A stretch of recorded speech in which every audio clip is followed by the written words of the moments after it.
नमस्कार, Ashwini Rana, founder voice of banking. आज बात करेंगे कि ये प्राइवेट बैंकों में क्या हो रहा है। निजी बैंक एक के बाद एक ऐसे खुलासे, ऐसे केसेस सामने आ रहे हैं कि जनता का विश्वास क्या इन बैंकों पर टिका रह पाएगा।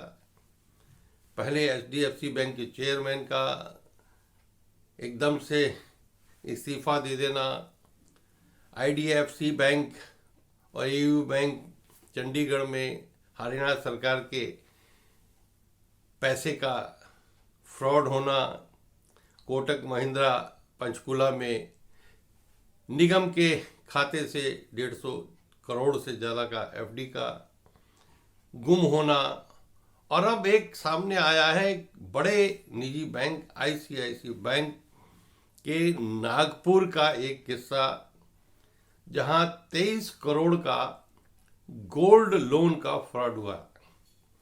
और ये फ्रॉड कोई एक दिन में नहीं हुआ, 23 से 25 तक का बीच का ये फ्रॉड है।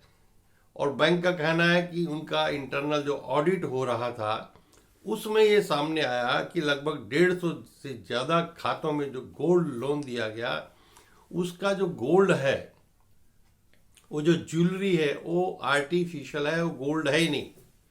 तो इसका मतलब जो आईसीआईसी बैंक का गोल्ड लोन देने का सिस्टम था वो फेल था, यानी वो प्रॉपर तरीके से गोल्ड का वैल्यूएशन वेरिफिकेशन किए बिना लोन दे रहे थे, या कोई मिलीभगत थी, या जो ग्राहकों का गोल्ड लोन के लिए सोना दिया गया उसको बदला गया। अब ये एफआईआर इसकी हुई है, बैंक ने की है, उसकी इंक्वायरी होगी, उसमें पता लगेगा कि असल में मुद्दा क्या है, कि वाकई जो गोल्ड लोन लेते हुए सोना ग्राहक ने दिया वो नकली था, या बाद में उस असली सोने को बदलकर नकली ऑर्नामेंट्स रखे गए। क्योंकि सोने की कीमतें जिस प्रकार से बढ़ रही हैं उस तरह से ये 23 करोड़ बहुत बड़ा मुद्दा है, और 150 से ज़्यादा जो अकाउंट्स गोल्ड लोन के हैं उसके अंदर ये फ्रॉड हुआ है। ये दर्शाता है कि बैंक में किस प्रकार का लूज सिस्टम है, चाहे वो लोन देने का हो, इंटरनल ऑडिट का हो, क्योंकि सभी बैंकों में गोल्ड लोन का हर 3 महीने के बाद वैल्यूएशन होता है।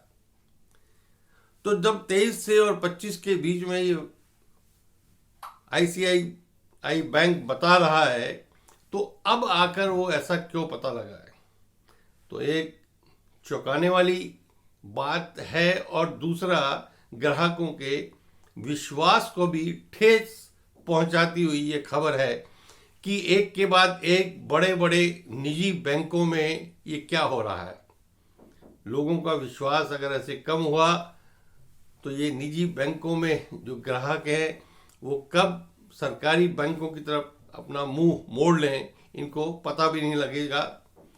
Reserve Bank as a regulator भी इस बात की चिंता करनी चाहिए कि लोगों का विश्वास भी कम ना हो और लोगों का जो पैसा है वो भी सुरक्षित हो, और बैंकों में व्यवस्थित गवर्नेंस हो, स्ट्रिक्ट रूल्स हो, स्ट्रिक्ट ऑडिट हो, और जो भी उसके अंदर दोषी पाए जाते हैं उनको सख्त से सख्त सजा दी जाए।